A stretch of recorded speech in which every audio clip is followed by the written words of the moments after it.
Teman-teman, kita sampai pada bagian 4A, yaitu kita mau bicara mengenai pensyafaat dan penyembahan atau worship.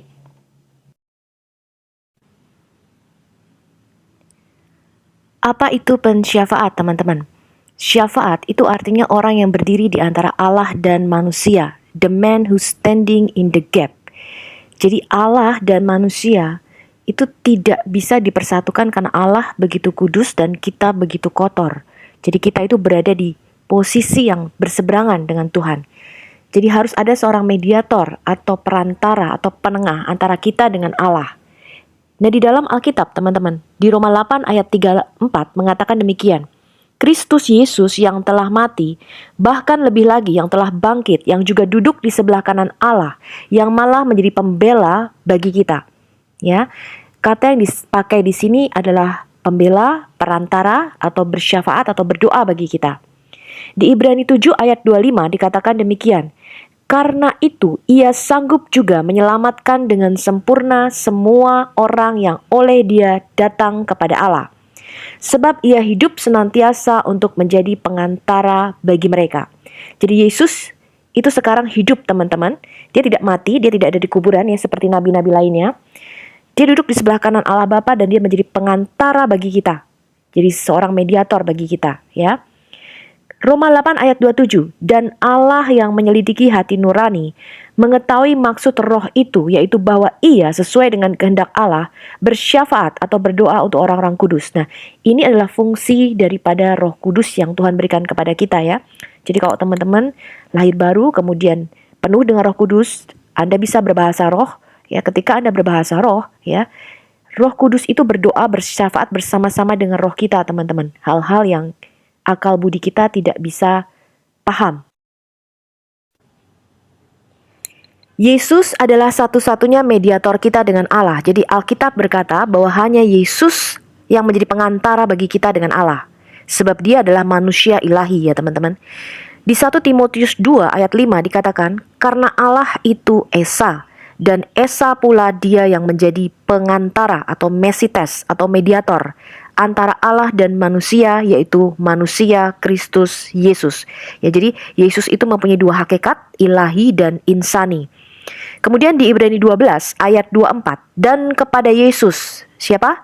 Pengantara perjanjian baru dan kepada darah pemercikan yang berbicara lebih kuat daripada darah Habel.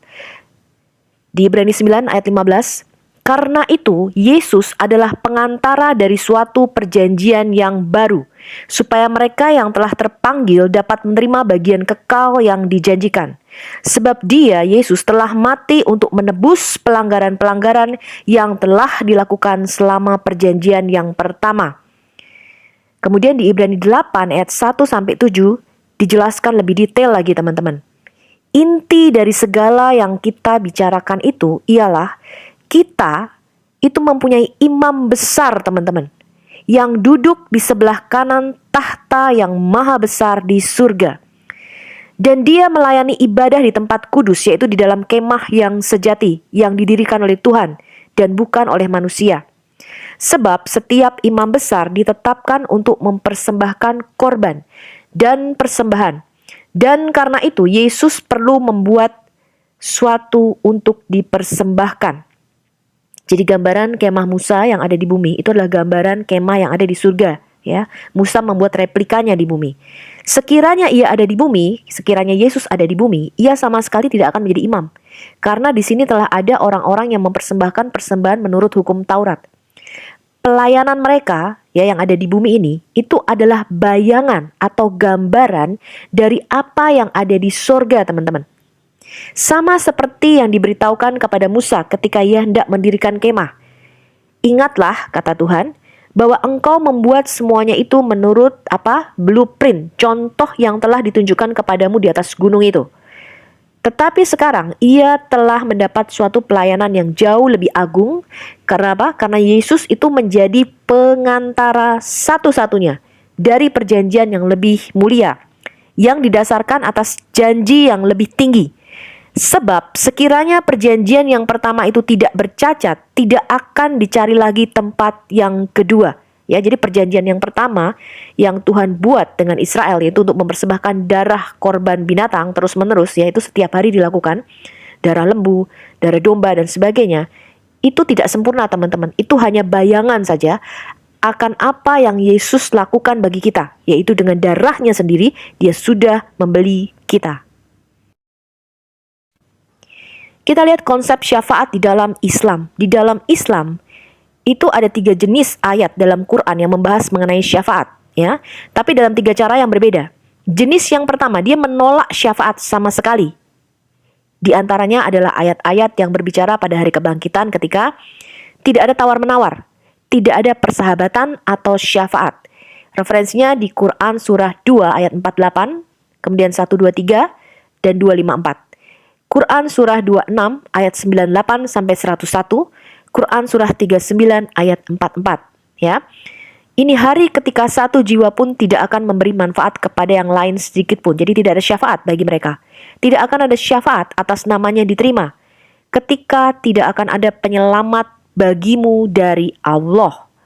Pada hari ketika dikatakan tidak ada orang selain Allah yang dapat memberi kemalangan atau memberi manfaat bagi orang lain, ya. Jadi tidak ada perantara, tidak ada pensyafaat, ya. Tapi yang kedua, dikatakan ada ayat yang menyebut Tuhan itu satu-satunya pendoa syafaat. Jadi Tuhan itu satu-satunya pensyafaat atau perantara. Ayat-ayat ini menunjukkan bahwa tidak ada penjaga dan tidak ada pendoa syafaat selain Allah. Dalam ayat lain dikatakan, siapa dia yang bisa bersyafaat dengannya tetapi dengan izinnya. Ini Quran surah 2 ayat 255. Ayat ketiga, di mana dikonfirmasi ada orang-orang yang bisa bersyafaat tergantung jenis orangnya dan tergantung perkenanan Allah. Yang mana orang yang dia senangi untuk bisa bersyafaat. Ayat-ayat yang berakhir dengan frase seperti tidak ada pendoa syafaat kecuali dengan izinnya, atau dengan mereka tidak bersyafaat kecuali untuk siapa yang dia setujui, dan karena takut kepadanya mereka gemetar. Ini referensinya di ayat Quran surah 19, 87, Quran surah 34, ayat 23, 53, ayat 26 juga mencakup pengertian yang sama. Nah, tadi sudah kita lihat ya teman-teman, konsep pengantara atau mediator di dalam Islam atau pensyafaat ini masih belum jelas. Jadi ada yang mengatakan tidak ada perantara sama sekali karena seorang manusia berdosa itu tidak bisa menjadi pensyafaat atau perantara manusia berdosa lainnya. Gitu ya teman-teman. Tidak bisa gitu ya. Kita sendiri punya hutang, bagaimana kita membayar hutang orang lain. Ceritanya begitu. Tapi nanti kita lihat ada hadis yang menyatakan bahwa satu-satunya yang bisa bersyafaat untuk 70 orang anggota keluarganya itu kalau mati sebagai jihadis, ya. Jadi membunuh orang kafir, terbunuh ataupun membunuh, ya. Itu bisa menjadi perantara, ya, kalau mati di dalam peperangan. Ceritanya begitu ya teman-teman. Nah, ini ada hadis yang menyatakan bahwa ayah Muhammad ada di neraka. Seorang pria bertanya, di mana ayah saya? Utusan Allah, dia membalas, ayahmu ada di neraka. Ketika dia berbalik, dia berkata, ayah saya dan ayahmu ada di neraka. Ini referensinya ada di Sunan Abu Daud 4718. Anda bisa lihat sendiri, Anda bisa post, dan Anda bisa baca sendiri hadisnya.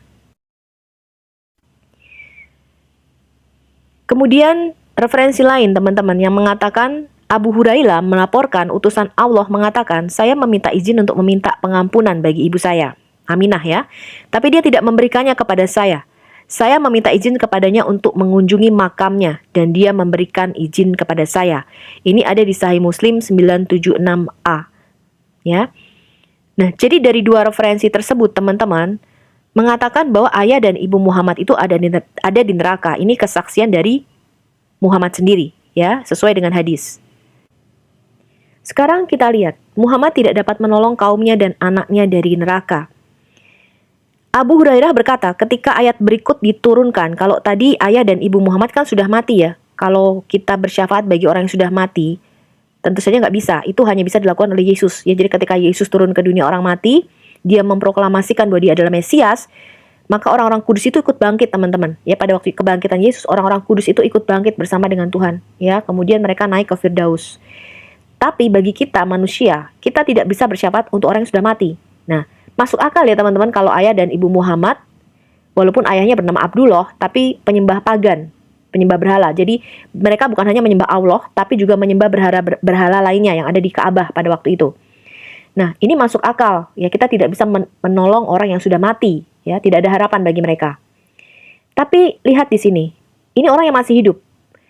Abu Hurairah berkata, ketika ayat berikut diturunkan, peringatkan saudara dekatmu. Ini Quran surah 26 ayat 214. Nabi, semoga Allah memberkatinya dan memberinya damai, berdiri dan berseru berkata, Bani Kab ibnu Lubai, selamatkan dirimu dari neraka. Bani Abdu Manaf, Manaf ini salah satu sesembahan ya, sesembahan suku Quraisy. Selamatkan dirimu dari neraka. Bani Hashim, selamatkan dirimu dari neraka. Bani Abdul Muthalib, selamatkan dirimu dari neraka. Fatimah putri Muhammad, selamatkan dirimu dari neraka. Saya tidak memiliki kuasa apapun untuk membelamu di hadapan Allah, kecuali fakta bahwa kamu memiliki ikatan kekerabatan. Ini ada di Syahih Al-Adab Al-Mufrad 48, buku 2, hadis 2, atau English referensi buku 2, hadis 48. Nah, tadi kita sudah melihat bahwa Muhammad mengaku tidak bisa menjadi pengantara atau pensyafaat, baik bagi para pendahulunya, orang-orang yang sudah mati, ataupun generasi yang masih hidup yang akan datang. Bahkan Muhammad meminta syafaat, ya, atau sholawat. Karena itu orang muslim sampai sekarang mereka sehari berdoa terus-menerus bersolawat Nabi. Artinya meminta jaminan keselamatan supaya Nabi itu diselamatkan. Ya, sampai sekarang teman-teman. Nah, ini tidak ada dalam konsep Alkitab. Dalam konsep Alkitab, tidak ada nabi yang perlu kita doakan, teman-teman. Mereka justru berdoa bagi kita. Jadi orang-orang kudus yang ada di surga itu bersyafaat bagi kita. Ya, termasuk Yesus, satu-satunya pengantara yang ada di hadapan Bapa. Nah, kita baca lagi.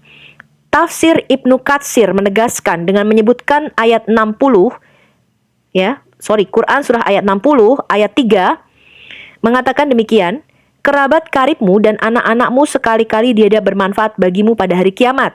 Dia akan memisahkan antara kamu dan Allah Maha melihat apa yang kamu kerjakan. Nah, tafsir Ibnu Katsir mengatakan demikian, keluarga dekatmu tidak akan bermanfaat di sisi Allah sedikitpun.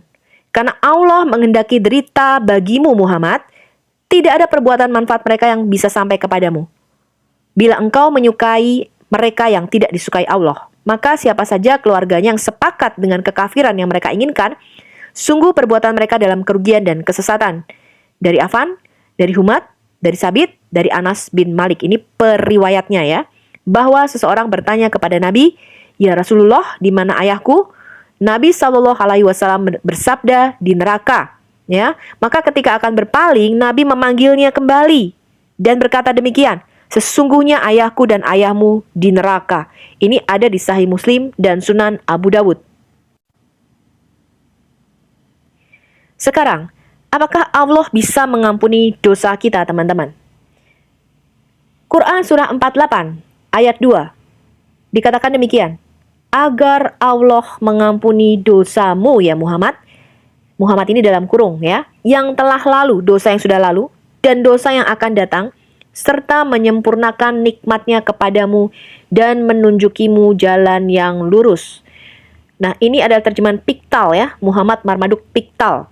That Allah may forgive you your sin, past and to come, and complete His favors upon you and guide you in a straight path. Jadi mudah-mudahan ya teman-teman, mudah-mudahan Allah akan mengampuni dosamu ya Muhammad ya. Tidak seorang pun masuk surga karena amalnya. Sahabat bertanya, engkau pun tidak Rasul? Beliau menjawab, saya pun tidak, kecuali berkat rahmat Allah kepadaku. Ini hadis Sahih Muslim dan Al-Bukhari. Nah, lalu bagaimana caranya orang Islam itu bisa masuk ke surga, teman-teman? Kalau tadi tidak ada jaminan ya, kita lihat. Abdullah bin Mas'ud berkata, utusan Allah yang benar dan benar-benar diilhami memberitahu kami bahwa penciptaan dari kalian yaitu disatukan dalam rahim ibunya selama 40 hari.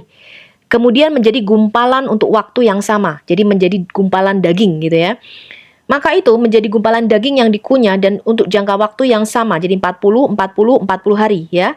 Kemudian Allah mengirim malaikat kepadanya dan memerintahkan dia untuk menuliskan 4 hal. Jadi pada waktu di dalam rahim ibunya, sang bayi ini, Allah mengutus malaikat untuk menuliskan 4 hal nih.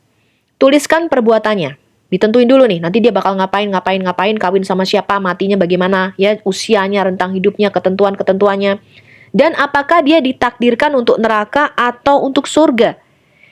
Oleh dia di tangan siapa jiwaku berada, salah satu dari kalian dapat melakukan perbuatan orang-orang dari surga. Jadi berhijab, kemudian beramal saleh, sopan, santun, berpuasa, beramal, ya, melakukan perbuatan orang-orang surga.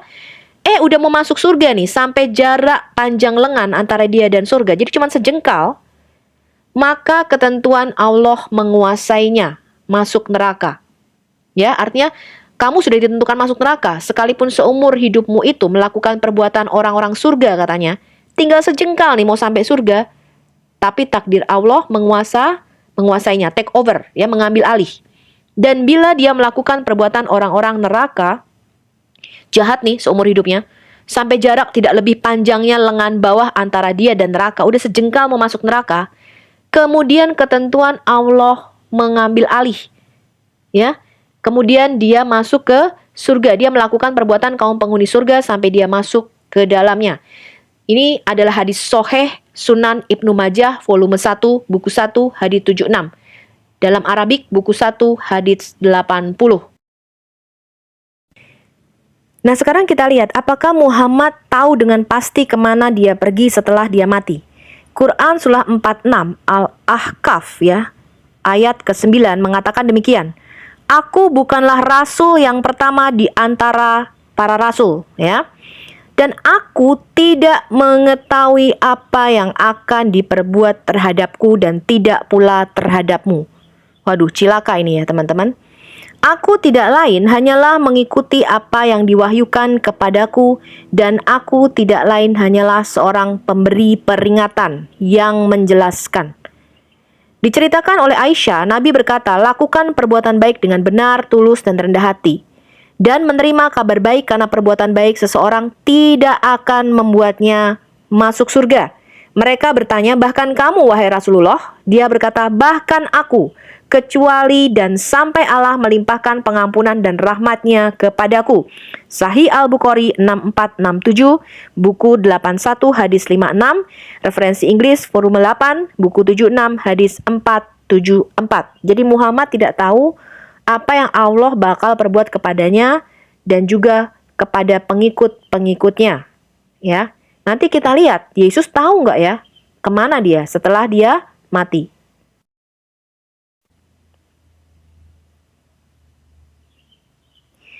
Ini Quran surah 35, Fatir, ayat 18. Terjemahannya mengatakan demikian. Dan orang yang berdosa tidak akan memikul dosa orang lainnya. Ini sama dengan Alkitab ya teman-teman. Kita semua sudah berdosa, sudah kehilangan kemuliaan Allah. Dan konsep dosa kemarin apa kita belajar? Hutang. Nah, saya orang berhutang, saya orang berdosa. Dosa saya banyak. Anda orang berhutang juga kepada Allah. Saya nggak bisa bayarin dosamu teman-teman. Kamu juga nggak bisa bayarin dosaku. Kenapa? Kita masih punya utang, sama-sama ngutang nih. Jadi yang bisa membayarin adalah orang yang tidak berhutang atau tidak berdosa. Ya, kita lanjutkan baca. Dan orang yang berdosa tidak akan bisa memikul dosa orang lain. Dan jika seseorang yang berat dosanya memanggil orang lain untuk memikul dosanya, itu tiadalah akan dipikulkan untuknya sedikit pun meskipun yang dipanggilnya itu kaum kerabatnya. Jadi bisa nggak kamu mikul dosaku katanya gitu ya. Sesungguhnya yang dapat kamu beri peringatan hanya orang-orang yang takut kepada azab Tuhannya, ya, sekalipun mereka tidak melihatnya. Dan mereka mendirikan sembayang. Dan barang siapa yang mensucikan dirinya, sesungguhnya ia mensucikan diri untuk kebaikannya sendiri. Jadi dia harus berusaha sendiri teman-teman. Gimana caranya gue masuk surga? Ya, jadi masuk surga nggak gandengan, keluargamu nggak bisa nolong, ya. Dan kepada Allah lah kembalimu. Nah, sekarang kita lihat teman-teman, ada sekitar 10 orang ya, kalau saya nggak salah, yang dijanjikan surga oleh Muhammad, ya, yang katanya kalau kamu berjihad, pergi berperang bersama-sama dengan aku, surga jaminanmu. Nah, salah satu yang dijanjikan surga oleh Muhammad itu adalah Abu Bakar. Nah, saya tidak tahu dari mana Muhammad bisa menjanjikan surga kalau dia sendiri belum mendapatkan jaminan, ya. Nah, Abu Bakar yang dikenal sebagai salah satu khalifah yang dibimbing dengan benar dan telah menjadi salah satu dari yang pertama yang dijanjikan surga oleh menantunya Muhammad. Jadi Abu Bakar ini bapaknya Aisyah ya teman-teman. Aisyah tuh istrinya Muhammad yang paling kecil. menceritakan demikian teman-teman. Abu Bakar menceritakan ketidakpastian keselamatan dirinya sendiri. Abu Bakar mengatakan demikian, "Demi Allah, aku tidak akan merasa aman dari penipuan Allah. Bahkan jika saya memiliki satu kaki menginjak di surga." Ya, jadi Allah itu terkenal sebagai pembuat tipuan terbaik, ya. Jadi makar itu artinya merencanakan, memplot untuk sesuatu yang buruk. Ya, jadi dia tidak merasa aman nih. Dia mengatakan ini karena dia tahu bahwa Allah di dalam Islam itu disebut Khairul Makirin, the best of deceivers. Ini Quran Al-Imran ayat 54, ya. Sebuah tradisi muslim dari koleksi Bukhari tentang kehidupan Muhammad juga menggambarkan Muhammad selalu mengatakan demikian, "Meskipun aku adalah Rasul Allah, namun aku tidak tahu apa yang akan Allah lakukan denganku." Ini Sahih Al-Bukhari buku 63 nomor 155. Dua jalan jaminan ke surga di dalam Islam. Barang siapa berhijrah di jalan Allah, niscaya mereka akan mendapatkan di bumi ini tempat hijrah yang luas dan rezeki yang banyak. Barang siapa keluar dari rumahnya dengan maksud berhijrah karena Allah dan Rasul-Nya, kemudian kematian menimpanya sebelum sampai ke tempat yang dia tuju, maka sungguh pahalanya telah ditetapkan di sisi Allah dan Allah Maha Pengampun, Maha Penyayang. Ini An-Nisa ayat 100. Komentator Islam, ya sekarang kita lihat apa sih tafsir Islam sendiri mengenai ayat ini. Ini adalah Ibnu Katsir, ya, yang wafat tahun 1373. Dia meneliti surah 4 ayat 100 di atas dari Al-Quran dan menghubungkan makna yang ia lihat di dalam teks itu. Allah memberitahu kita bahwa mereka yang berhijrah demi Allah, yang berusaha mendapatkan perkenanannya dan apa yang ada bersamanya, meninggalkan tanah air, keluarga dan teman-teman mereka, meninggalkan negara mereka demi Allah dan Rasul-Nya untuk mendukung agamanya. Ini jadi berhijrah untuk berperang, ya teman-teman. Kemudian mereka terbunuh, yaitu apa? Dalam jihad, atau mereka mati, yaitu mereka meninggal tanpa terlibat dalam pertempuran. Jadi baru tengah jalan mau menuju peperangan, mati mungkin karena bencana alam dan sebagainya, atau sakit dan sebagainya, ya. Mereka akan mendapatkan hadiah besar. Ya, ini tafsir Ibn Katsir.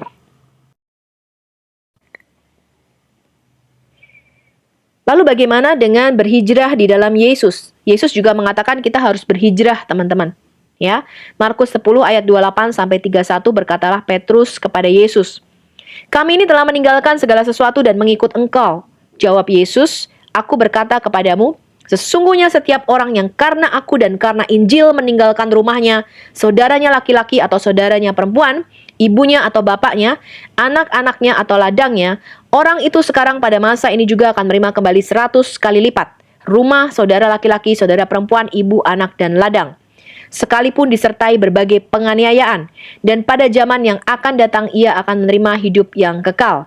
Tapi banyak orang yang terdahulu akan menjadi yang terakhir, dan yang terakhir akan menjadi yang terdahulu." Ya, Yohanes 3 ayat 17 mengatakan, "Sebab Allah mengutus anaknya ke dalam dunia." Ini perkataan Yesus sendiri, ya. Allah mengutus anaknya ke dalam dunia bukan untuk menghakimi dunia, kedatangan yang pertama, tetapi untuk menyelamatkannya oleh Dia. Barang siapa percaya kepadanya, ia tidak akan dihukum. Barang siapa tidak percaya, ia telah berada di bawah hukuman sebab ia tidak percaya dalam nama Anak Tunggal Allah. Jadi orang muslim selalu mengatakan Yesus itu utusan, Yesus itu utusan. Ya itu benar, kita percaya gitu ya teman-teman. Yesus itu memang utusan. Yesus itu utusan, Yesus itu nabi, Yesus itu imam, Yesus itu raja, Yesus itu hakim, Yesus itu Tuhan.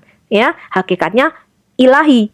Benar, Yesus itu adalah utusan, memang betul. Ya, Yesus itu adalah sang firman yang diutus oleh Bapa, nuzul dalam rupa manusia. Ya, jadi kalau Muslim berkali-kali menegaskan Yesus adalah utusan, itu tidak merubah iman kita. Ya, memang Yesus itu adalah utusan, diutus Bapa ke bumi. Makanya dia berkata, "Aku telah turun dari surga." Yesus berkata, "Aku ini turun dari surga, datang ke dalam dunia, ya, mencari dan menyelamatkan kamu," katanya. Ya. Nah, Yesus berkata apa? Barang siapa percaya kepada siapa? Kepada ini loh, manusia Yesus Kristus yang ada di depanmu ini, dalam rupa manusia ini, kalau kamu percaya aku ini, ia tidak akan dihukum. Barang siapa tidak percaya, ia telah berada di bawah penghukuman, sebab ia tidak percaya dalam nama Anak Tunggal Allah. Lalu Roma 10 ayat 9 mengatakan demikian, teman-teman. Bagaimana caranya kita bisa diselamatkan?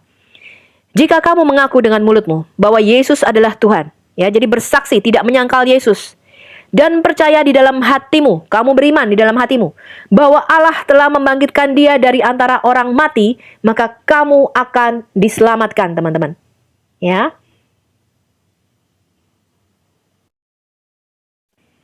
Lalu tadi yang pertama dengan cara berhijrah, lalu yang kedua bagaimana teman-teman? Jalan ke surga menurut Islam yang kedua adalah berjihad. Yaitu Quran surah 9 ya, At-Taubah ayat 111.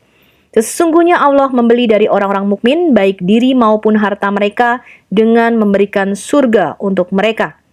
Mereka berperang di jalan Allah sehingga mereka membunuh atau terbunuh, ya, sebagai janji yang benar dari Allah di dalam Taurat, Injil, dan Al-Quran. Dan siapakah yang lebih menepati janjinya selain Allah? Maka bergembiralah dengan jual beli yang telah kamu lakukan itu, yang demikian itulah kemenangan yang agung. Jadi tetap harus berjihad, ya, tadi harus berhijrah, yang ikut perang untuk apa? Berjihad. Nah, ini salah satu atau satu-satunya jalan menuju keselamatan. Kita baca lagi di Quran surah 61 As-Saff ya, ayat 10 sampai 12. Wahai orang-orang yang beriman, maukah kamu aku tunjukkan suatu perdagangan yang dapat menyelamatkan kamu dari azab yang pedih? Yaitu apa? Kamu beriman kepada Allah dan Rasul-Nya dan berjihad di jalan Allah dengan harta dan jiwamu. Itulah yang lebih baik bagi kamu jika kamu mengetahui niscaya Allah mengampuni dosa-dosamu dan memasukkan kamu ke dalam surga yang mengalir di bawahnya sungai-sungai dan ke tempat-tempat tinggal yang baik di dalam surga. Adnan, itulah kemenangan yang agung. Kemudian An-Nisa ayat 74. Karena itu, hendaklah orang-orang yang menjual kehidupan dunia untuk kehidupan akhirat berperang di jalan Allah, ya. Dan barang siapa berperang di jalan Allah lalu gugur atau memperoleh kemenangan, maka akan kami berikan pahala yang besar kepadanya, ya.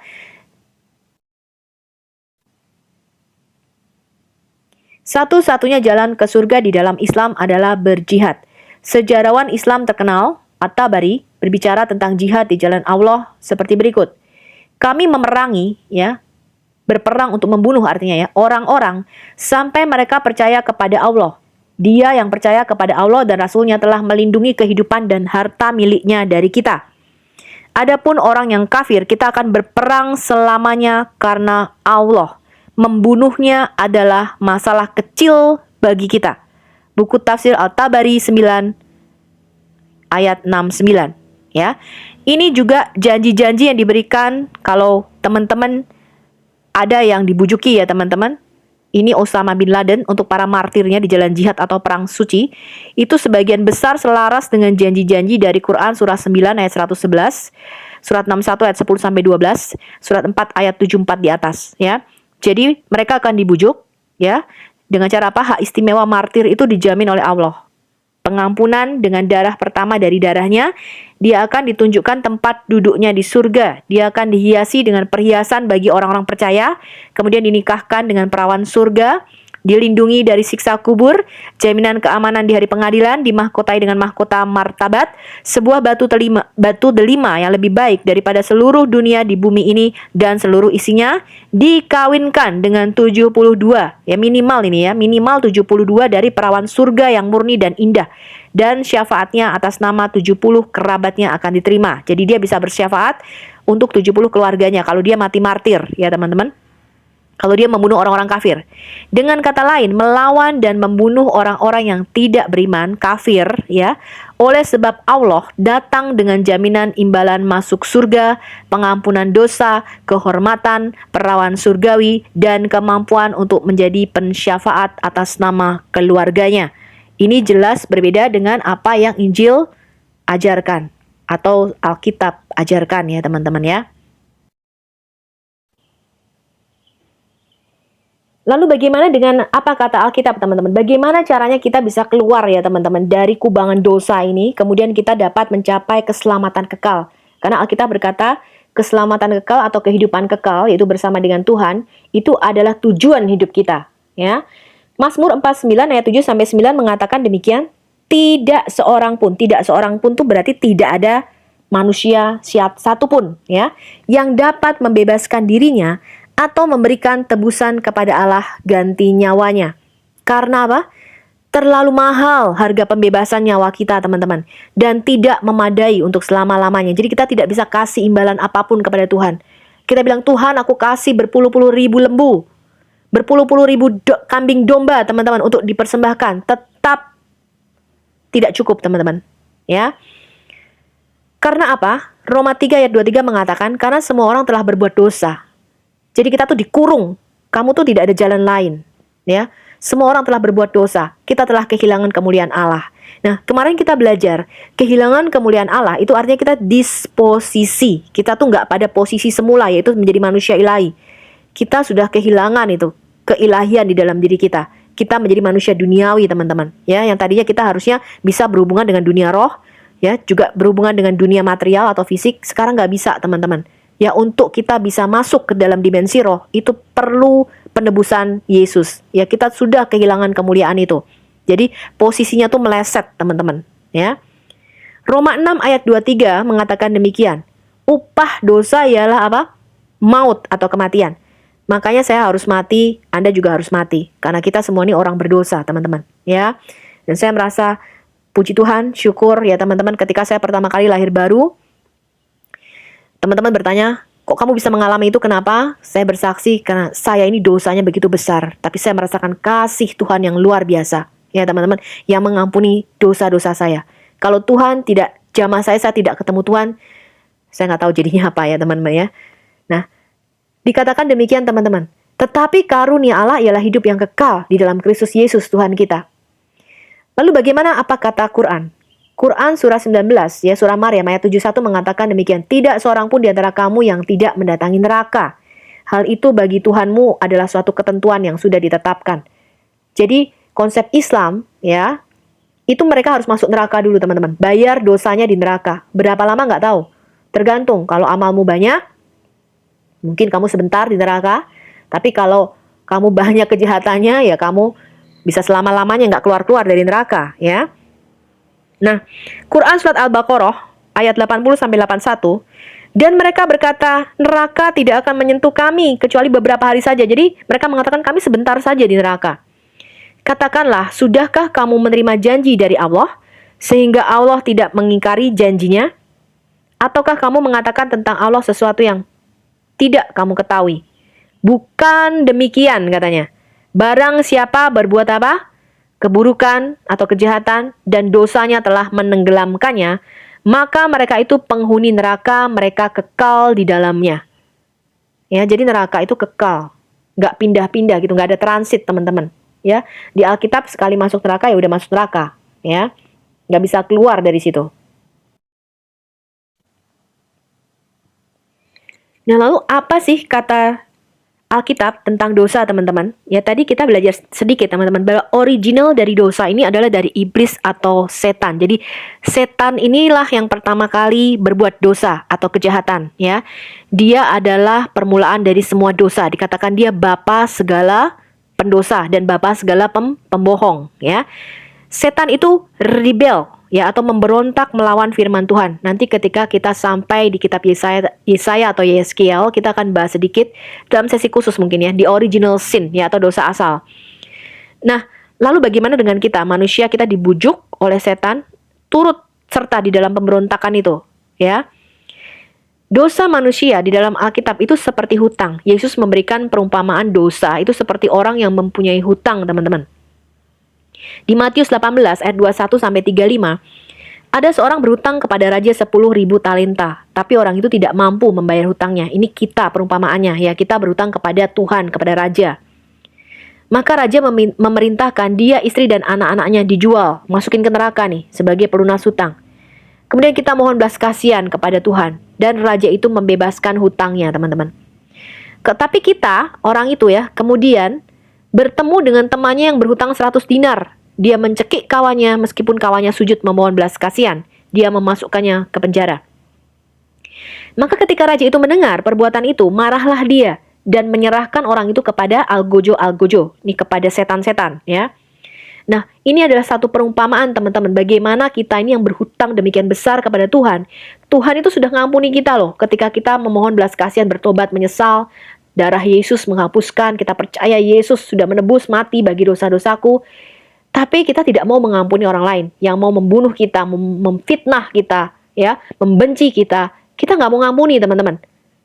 Yesus katakan apa? Jika kamu tidak mengampuni dosa sesamamu, maka Bapamu di surga juga tidak akan mengampuni dosamu. Maka Yesus di atas kayu salib, dia berkata apa? Bapa, ampunilah mereka, karena mereka tidak tahu apa yang mereka perbuat. Ya, nah, Yesus tidak munafik, teman-teman. Dia benar-benar do the talk. Ya, dia melakukan apa yang dia katakan. Nah, kita juga harus mencontoh seperti Yesus. Kita harus mengampuni teman-teman kita. Ya. Dalam doa Bapa kami, ini menjadi lebih jelas lagi, teman-teman. Ya, kalau kita baca doa Bapa kami yang ada di surga, dikuduskanlah namamu, datanglah kerajaanmu, jadilah kehendakmu di bumi seperti di surga. Ya, berilah pada kami makanan kami yang secukupnya pada hari ini, dan apa? Ampunilah, bahasa Inggrisnya lebih jelas, teman-teman. Ampunilah hutang kami, teman-teman. Our debt, ya. Seperti kami pun mengampuni our debtors, orang yang berhutang kepada kami. Itu bahasa aslinya, ya. Kalau bahasa Indonesia diterjemahkan menjadi ampunilah kesalahan kami seperti kami pun mengampuni orang yang bersalah kepada kami. Tapi aslinya adalah ampuni hutang kami, Tuhan, seperti kami pun mengampuni orang yang berhutang kepada kami. Lunaskan hutang kami, Tuhan, seperti kami juga menganggap lunas orang yang berhutang kepada kami. Dan Alkitab berkata, kalau kamu berkata kamu mengasihi Allah yang tidak kelihatan, tapi kamu tidak mengasihi saudara-saudaramu yang kelihatan, ya. Kita mengasihi bukan hanya orang-orang Kristen, teman-teman. Kita mengasihi orang-orang Muslim, teman-teman. Ya, mereka kadang-kadang memfitnah kita, membuat video-video diedit, ya, sedemikian rupa, ya, dilecehkan, ya, dibuat tertawaan. Kita mengampuni karena mereka pada dasarnya nggak tahu apa yang mereka perbuat, ya, teman-teman. Kita ampuni mereka, teman-teman. Yesus berkata, ampuni musuhmu, ya, ampuni dia, orang yang membenci kamu. Disitulah kamu menjadi anak-anak Bapamu di surga, ya. Jadi Yesus berkata, kalau kamu tuh, aku cinta kepada Allah, tapi kamu mengatakan bunuh Kristen, bunuh Yahudi. Alkitab berkata apa? Kamu pembohong. Karena kalau kamu tidak mengampuni dan tidak mengasihi saudara, orang manusia yang kelihatan, kamu tidak akan pernah bisa mengasihi Allah yang tidak kelihatan. Itu kata Alkitab. Nah, jadi sekarang teman-teman, kalau semua orang telah berbuat dosa, kita semua adalah orang-orang yang berhutang. Maka yang bisa membayar hutang dosa kita itu adalah orang yang tidak punya hutang alias tidak punya dosa. Jika semua orang telah jatuh dalam dosa dan berhutang kepada Tuhan, lalu siapa yang dapat menebus kita dari maut dan kematian kekal, teman-teman? Tuhan perlu satu orang manusia yang dapat menjadi penebus. Di bumi ini ada manusia banyak miliaran. Ya, pada zaman Yesus mungkin ratusan juta kali ya. Ada manusia, tapi problemnya semua berdosa. Ya, Tuhan mau tolong kita. Tapi problemnya semua manusia di bumi sudah berdosa. Di surga ada nggak yang nggak berdosa? Ada, teman-teman, yang tidak berdosa. Problemnya dia bukan manusia. Ya, karena penebus itu, ini adalah hukum roh ya, teman-teman. Harus berasal dari kaumnya, jenisnya. Nanti ketika kita belajar kitab Rut, yaitu Goel, ya, Goel itu adalah kinsman redeemer. Jadi seorang penebus itu harus berasal dari saudara-saudaramu, orang yang paling dekat dengan kamu. Makanya Yesus itu adalah kakak sulung kita. Ya, dia adalah yang sulung, ya, dari semua saudara. Jadi dia kepala, dia yang pertama, ya. Di bumi ini semua manusia berdosa, teman-teman. Di surga ada yang tidak berdosa tapi bukan manusia, dia roh. So, what is God's solution for our sins? Apa solusi Tuhan buat dosa kita? Ya, dikatakan demikian. Karena begitu besar kasih Allah akan dunia ini, ya, Tuhan sangat mengasihi kamu dan mengasihi saya. Dikatakan apa? Dia mengutus anaknya yang tunggal. Dia mengutus sang firman itu yang tidak punya dosa. Untuk apa? Mengambil rupa manusia jadi sama dengan kita.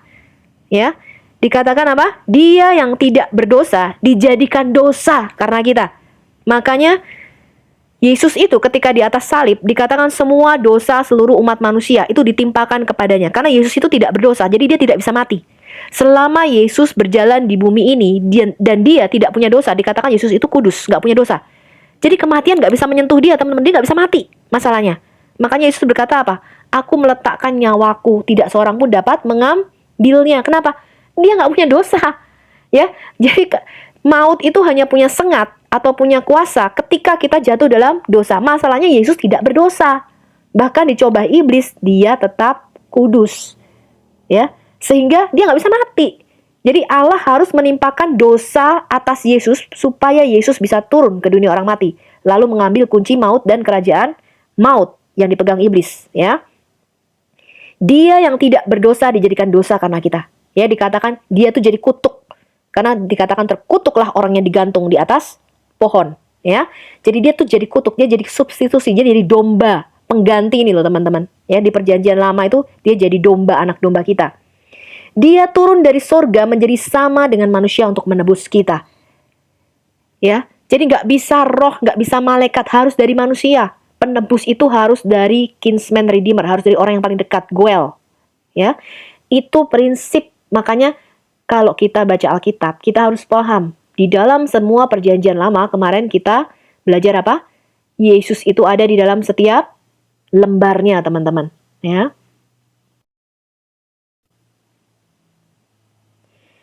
Kemudian 1 Korintus 15 ayat 55 sampai 57 dikatakan gini, sengat maut, sengat itu artinya kuasa, ya. Kuasa maut itu apa? Ialah dosa. Jadi ketika kamu berdosa, langsung maut menjemputmu. Ya, dia nggak usah pakai izin. Ya, karena Allah berfirman, ya, Allah Tuhan kita ya berfirman, ya, ketika kamu berbuat dosa maka kamu pasti akan mati. Pasti mati. Ya. Jadi kematian itu ada, teman-teman. Selama Adam dan Hawa di Taman Eden, kematian itu tetap ada, tapi kematian itu tidak punya sengat, nggak punya kuasa. Karena Adam dan Hawa tidak berbuat dosa, jadi nggak bisa mati-mati. Ya. Dan kuasa dosa ialah apa? Hukum Taurat. Ya. Jadi kalau tidak ada hukum, nggak ada pelanggaran. Ya. Kalau lampu lalu lintas itu teman-teman tidak dikasih, kalau merah itu harus berhenti, kamu tabrak jalan terus, ya nggak salah gitu. Kenapa? Karena nggak ada peraturannya. Tapi karena ada hukum itulah, maka ketika kamu melanggar, kamu bersalah. Ya. Tapi syukur kepada Allah yang telah memberikan kepada kita apa? Kemenangan. Oleh siapa? Oleh manusia Yesus Kristus, Tuhan kita. Dikatakan demikian, hai maut, di manakah kemenanganmu? Hai maut, di manakah sengatmu? Ya, jadi ini berbeda prinsip. Kalau di Islam itu harus menaklukkan, menundukkan apa? Manusia lainnya. Ya, dijadikan taklukan. Ya, sampai kamu aslam taslam. Ya, aslam taslam itu artinya kamu tunduk, kamu surrender, menyerah, maka kamu selamat. Tapi dalam Kristen enggak, teman-teman. Yesus tidak menaklukkan secara duniawi. Makanya Yesus berkata, kerajaanku bukan dari dunia ini. Yang dikalahkan Yesus itu, teman-teman, bukan Israel, ya, bukan juga negara-negara Timur Tengah, bukan juga Amerika, bukan, teman-teman. Yang dikalahkan Yesus itu adalah kerajaan maut. Ya, yang dikalahkan dia itu adalah dosa dan kematian. Ya, karena itu Yesus tuh satu-satunya yang hidup sampai sekarang, yaitu bangkit dan mengalahkan maut. Yang lain mati. Ya, 1 Korintus 15 ayat 22. Karena sama seperti semua orang mati di dalam apa? Persekutuan dengan Adam. Karena di dalam kita itu mengalir darah Adam, teman-teman. Kita tuh ada di dalam buah pinggangnya Adam. Ya, kita itu benih spermanya Adam. Ya, semua kamu dan saya itu benihnya Adam. Ya, dari keturunan Adam. Maka di dalam persekutuan dengan Adam itu kita mati, teman-teman. Ya. Demikian pula semua orang akan dihidupkan kembali dalam persekutuan dengan siapa? Kristus. Jadi Yesus itu adalah benih yang baru, benih manusia ilahi. Makanya kita harus lahir kembali atau lahir baru. Ya. 1 Korintus 15 ayat 26, musuh yang terakhir yang dibinasakan Yesus ialah apa? Maut. Ya. Wahyu 1 ayat 18 kata Yesus, akulah yang hidup, the living one.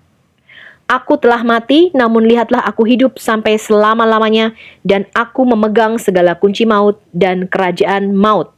Kemudian 1 Korintus 15 ayat 21. Sebab apa? Sama seperti kematian datang karena satu orang manusia, demikian juga kebangkitan orang mati datang karena apa? Satu orang manusia. Ini adalah 2 Korintus 5 ayat 21, teman-teman. Dia yang tidak mengenal dosa telah dibuatnya menjadi dosa karena kita, supaya dalam dia kita dibenarkan oleh Allah. Ya, jadi ini adalah prinsip Alkitab, yaitu substitusi. Ya, sama seperti ketika di Perjanjian Lama, ketika mereka membawa korban sembelihan anak domba, itu mereka meletakkan tangannya di atas kepala anak domba itu, mengakukan segala dosanya. Ya, kemudian domba itu disembelih, teman-teman, sebagai korban penebus dosa, sebagai gantinya. Ya, ini adalah gambaran tentang apa yang Yesus lakukan bagi kita. Sekarang kita lihat, teman-teman, ada 2 batu di Ka'bah. Ka'bah itu artinya kubus, ya. Ka'bah itu artinya kotak atau kubus. Yang dipercaya siapa menyentuh dan menciumnya menghapus dosa. Batu itu bernama batu sudut Yemeni. Jadi bagi teman-teman Kristen yang belum tahu bahwa ada 2 batu di Ka'bah, itu yang namanya batu sudut Yemeni, ya. Kemudian yang satu lagi bernama batu Hajar Aswad atau batu hitam, ya. Mencium batu adalah tindakan penyembahan atau the act of worship. Ini adalah Fatwa Al-Aqidah halaman 2829. Ini adalah 8 biji batu hitam, teman-teman. Ini adalah gambar Hajar Aswad di mana 8 biji terlihat di situ. Ini digambar atau diambil oleh seorang kaligrafer Al-Sheikh Muhammad Tahir Al-Kurdi. Dia meletakkan kertas transparan di batu hitam itu sendiri dan menggambar masing-masing bagian secara terpisah. Ya, ini digambar tanggal 1 Rabiul Awal 1376 Hijriah atau sekitar tahun 1957 Masehi, ya. Lalu apa kata Tuhan, teman-teman, di dalam Alkitab? Yahweh melarang kita sujud kepada apapun termasuk kepada batu suci. Imamat 26 ayat 1, Yahweh berkata, janganlah kamu membuat berhala bagimu, dan patung atau apa? Sacred stone, batu suci, janganlah kamu dirikan bagimu. Juga batu berukir, janganlah kamu tempatkan di negerimu untuk sujud menyembah kepadanya. Sebab akulah Yahweh Elohimmu. Lalu apakah mencium dan menyentuh itu adalah perbuatan penyembahan, ya, the act of worship tadi yang dikatakan. 1 Raja-Raja 19 ayat 18 mengatakan demikian. Ini Tuhan yang berkata, ya. Tetapi aku akan meninggalkan apa? 7.000 orang di Israel, yakni semua orang yang tidak sujud menyembah Baal dan yang mulutnya tidak mencium dia. Hosea 13 ayat 2. Sekarang pun mereka terus berdosa dan membuat baginya apa? Patung tuangan dari perak dan berhala-berhala sesuai dengan kecakapan mereka. Semuanya itu buatan tukang-tukang. Persembahkanlah korban kepadanya, kata mereka. Baiklah manusia mencium anak-anak lembu tuangan. Tuhan memerintahkan kita untuk menghancurkan segala jenis berhala. Jadi kalau ada yang tanya, ada orang Kristen berdoa di depan patung, ya, mencium patung, mensakralkan sebuah patung. Posisi saya di sini, teman-teman, itu harus dihancurkan, itu berhala. Ya, kalau ada gereja yang seperti itu, posisi saya adalah, ya, Anda harus keluar dari gereja itu, ya. Karena firman Tuhan berkata apa? Kita harus kembali kepada Alkitab. Segala image berhala harus dihancurkan, bahkan image ular tembaga yang dibuat Musa, ya. Jadi ada satu kisah di dalam kitab Taurat, itu Bilangan 33 ayat 50 sampai 53. Tuhan berfirman kepada Musa di dataran Moab di tepi sungai Yordan dekat Yeriko. Berbicaralah kepada orang Israel dan katakanlah kepada mereka, apabila kamu menyeberangi sungai Yordan ke tanah Kanaan, maka haruslah kamu menghalau semua penduduk negeri itu dari depanmu dan membinasakan segala apa? Batu berukir suci kepunyaan mereka, tugu-tugu berhala mereka. Juga haruslah kamu membinasakan apa? Segala patung tuangan mereka dan memusnahkan segala bukit pengorbanan mereka. Jadi dari batu, dari kayu, dari logam apapun, ya, itu harus dihancurkan, teman-teman. Haruslah kamu menduduki negeri itu dan diam di sana, sebab kepadamulah kuberikan negeri itu untuk apa? Diduduki. Nah, ini adalah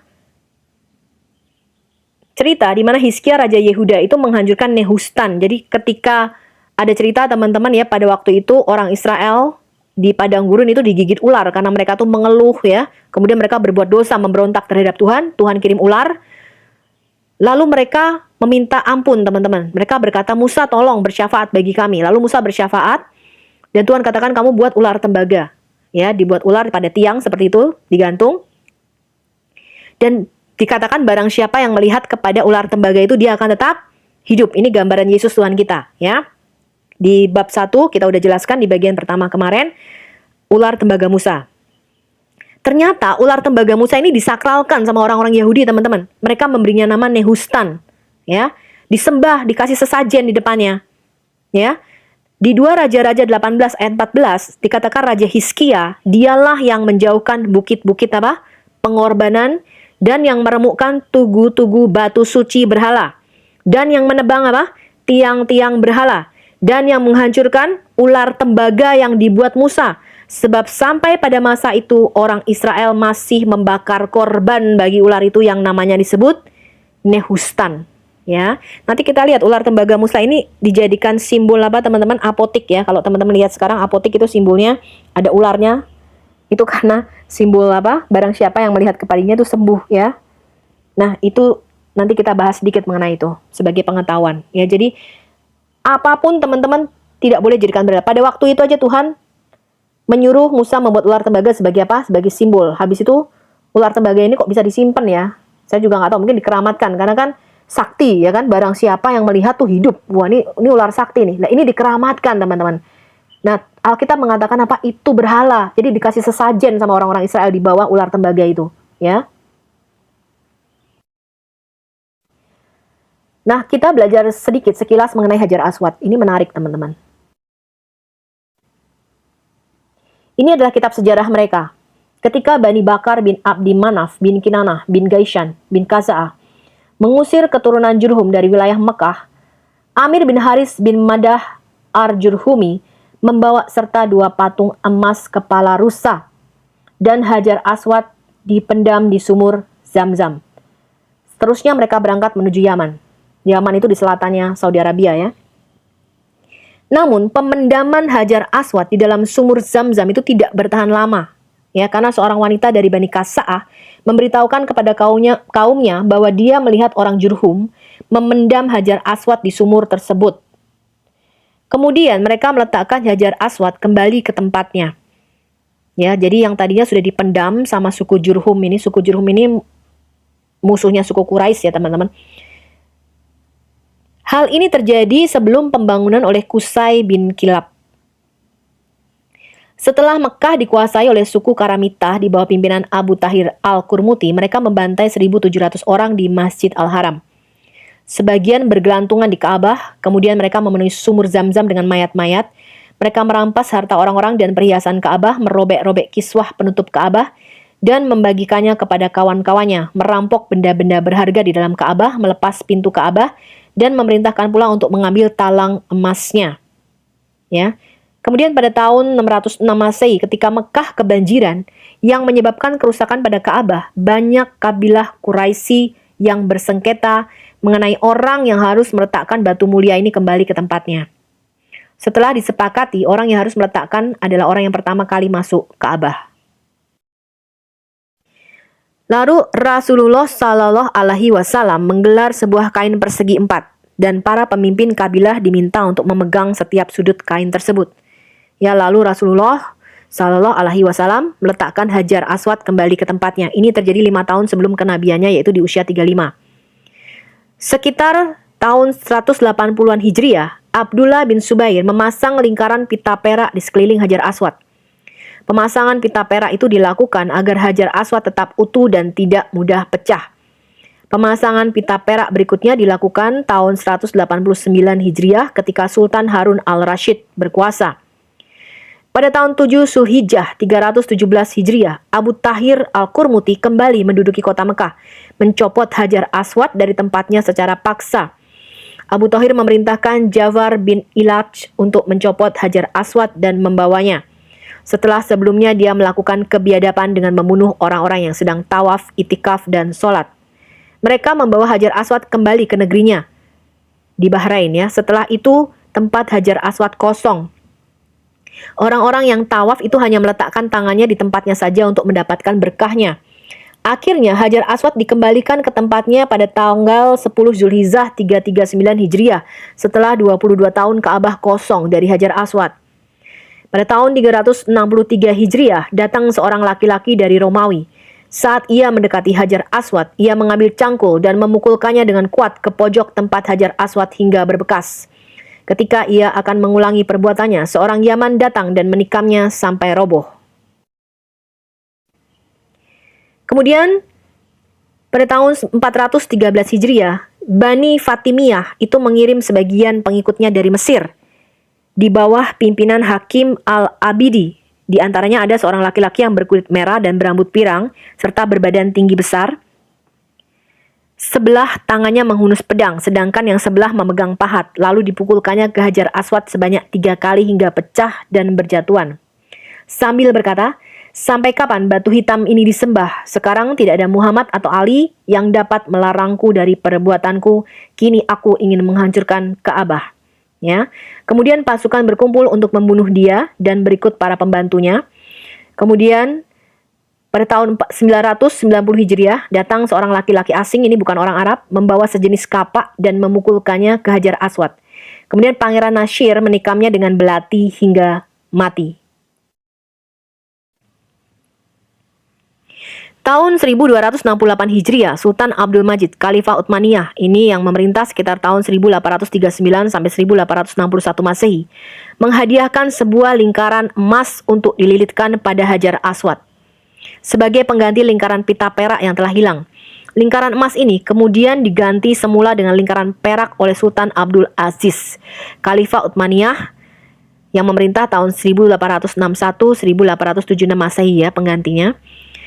Kemudian pada tahun 1331 Hijriah atas perintah Sultan Muhammad Rashid, yaitu Muhammad kelima, yang memerintah tahun 1909 sampai 1918, lingkaran pita perak itu diganti dengan lingkaran pita perak yang baru untuk menjaga dan mengekalkan keutuhannya. Hajar Aswad itu sering dililit dan dilingkari dengan lingkaran pita perak. Peristiwa lain yang pernah terjadi adalah ketika di akhir bulan Muharram 1351 Hijriah, datang seorang laki-laki dari Afghanistan. Ia mencungkil pecahan Hajar Aswad dan mencuri potongan kain kiswah, serta sepotong perak pada tangga Ka'bah. Penjaga masjid mengetahui perbuatannya itu, kemudian menangkapnya, dia pun dihukum mati. Kemudian pada tanggal 28 Rabiul Akhir 1351 Hijriah, datang Raja Abdul Aziz bin Abdur Rahman Al-Faisal As-Saud ke Masjid Al-Haram dalam rangka perekatan pecahan Hajar Aswad. Akibat perbuatan tentara terkutuk tadi, perekatan tersebut dilakukan setelah diadakan penelitian oleh para ahli untuk menentukan bahan khusus yang digunakan untuk merekat batu pecahan Hajar Aswad, ya, yaitu berupa bahan kimia yang dicampur dengan minyak misik dan ambar. Jadi sampai sekarang ini Hajar Aswad ada maintenance-nya ya, tiap 1 bulan sekali itu rekatannya itu diperbaiki teman-teman, karena kan sering dicium dan disentuh ya. Ini berasal dari sumber sejarah Islam, History of Islam, itu volume 3, ditulis oleh Akbar Shah Khan Naji Babadi. Ka'bah itu dihancurkan dan Hajar Aswad dicuri. Tidak banyak orang yang tahu bahwa batu hitam itu dicuri dari Mekah selama 23 tahun. Orang-orang Karmati itu mencurinya pada bulan Januari 930 Masehi. Batu itu dicuri dan dibawa ke markas Hajar mereka yang sekarang adalah Bahrain oleh pemimpin Karmatian, Abu Thahir Al-Karmati. Abu Thahir Al-Karmati adalah penguasa Karmati dari Bahrain kuno dan historis. Saudaranya, Abu Sa'id Hasan bin Bahram Al-Janabi adalah pendiri negara Karmatian. Abu Thahir Al-Karmati menjadi pemimpin tahun 923 Masehi. Pemerintahnya melakukan ekspansi ya, dia menyerbu Basra di tahun 923 Masehi dan Kufa di tahun 927 Masehi. Dia juga mengancam akan mengambil alih Baghdad dan merampok sebagian besar Irak. Ya, dia tidak dianggap sebagai pemimpin yang damai. Jadi ini orang penuh dengan kekerasan ya, Al-Karmati. Kemudian di tahun 930 Masehi, pemimpin Karmatian itu menjalani rencana mengerikan. Dia berencana untuk apa? Menyerang Mekah, teman-teman, ya. Ketika pertama kali tiba di kota itu, ia tidak diizinkan masuk. Jadi ia mengambil sumpah perdamaian yang menjamin bahwa dia akan tetap damai. Tapi dia tidak menepati sumpahnya. Apa yang dia lakukan sama sekali tidak ada damai. Ya, pada hari pertama haji, orang-orang Karmati menyerang Mekah. Tentara Karmati datang dengan kuda-kuda mereka dan memasuki Masjid Al-Haram. Mereka membantai para peziarah secara brutal. Laporan menunjukkan bahwa sekitar 30.000 peziarah tewas saat mereka berdoa di sekitar Ka'bah. Orang-orang Karmati mengejek para peziarah dengan ayat-ayat Al-Quran ketika mereka terbunuh. Ya, mereka menjarah Ka'bah, menghancurkan bangunan-bangunannya, rumah-rumah dijarah, budak-budak disita, mayat-mayat peziarah dibuang ke sumur Zam-Zam, ya, untuk dibiarkan membusuk di sana. Sementara yang mati lainnya dibiarkan di jalan-jalan untuk membusuk. Al-Karmati membuka Ka'bah dan mengencingi batu itu, mengambil batu hitam dan pergi ke atas Ka'bah dan berkata, "Aku di dalam Tuhan dan Tuhan di dalam aku." Dia nantang ya teman-teman. "Di mana Allahmu? Di mana Tuhanmu? Aku adalah Tuhanmu yang agung," katanya. "Di mana burung-burung Tuhan, Tayr al-Ababil yang melindungi Ka'bah? Di mana batu-batu apinya?" Ya, hijarah min sejil. Al-Karmati melakukan itu menantang Quran surah 105 Al-Fil. Dikatakan demikian, "Tidakkah engkau Muhammad perhatikan bagaimana Tuhanmu telah bertindak terhadap pasukan bergajah, ya, Abrahah, ya? Bukankah dia yang telah menjadikan tipu daya mereka, ya, menghancurkan Ka'bah itu sia-sia? Dan dia mengirimkan kepada mereka burung yang berbondong-bondong yang melempari mereka dengan batu dari tanah liat yang dibakar, sehingga mereka dijadikannya seperti daun-daun yang dimakan, ya, atau ulat." Ya, kemudian Abu Thohir Al-Karmati mengambil kepemilikan pribadi batu hitam dan membawanya kembali ke Al-Hasa. Al-Qurmuti itu meninggal sebagai kematian yang mengerikan katanya. Tubuh dagingnya dimakan habis oleh cacing ya. Ini kita juga bakal dimakan habis oleh cacing teman-teman ya. Saya juga ya. Kemudian batu hitam yang dipecah tadi sudah diambil. 23 tahun kemudian dibayar uang tebusan yang besar teman-teman. Dinasti Abbasiyah itu membayar sejumlah besar uang tebusan untuk mendapatkan batu hitam itu kembali ya. Batu itu dipecah menjadi 7 bagian selama disandera dan pemindahannya. Batu itu dikembalikan dalam keadaan sudah terpecah menjadi kerikil tahun 952 Masehi. Ini ya sumbernya kembali dari History of Islam volume 3 oleh Akbar Shah Khan Naji Babadi. Terima kasih teman-teman, Anda sudah mengikuti serial pembelajaran kita yaitu di video ke-4A. Silahkan kita melanjutkan ke video 4B. Ya, Anda boleh download dan sharingkan video ini kepada teman-teman di seluruh Indonesia. Roma 10 ayat 13-15. Sebab barang siapa yang berseru kepada nama Tuhan akan pasti diselamatkan. Tidak mudah-mudahan ya. Tapi bagaimana mereka dapat berseru kepadanya jika mereka tidak percaya kepada Dia? Bagaimana mereka dapat percaya kepada Dia jika mereka tidak pernah mendengar tentang Yesus? Bagaimana mereka mendengar tentang Dia jika tidak ada yang memberitakannya? Dan bagaimana mereka dapat memberitakannya jika mereka tidak diutus? Ya, seperti ada tertulis betapa indahnya kedatangan mereka yang membawa kabar baik. Marilah kita membawa kabar baik Injil ini ke seluruh pelosok Indonesia. Saya percaya dan yakin teman-teman, Indonesia pasti akan diselamatkan, ya, dan Tuhan akan mencurahkan Roh Kudus-Nya atas bangsa ini. Amin.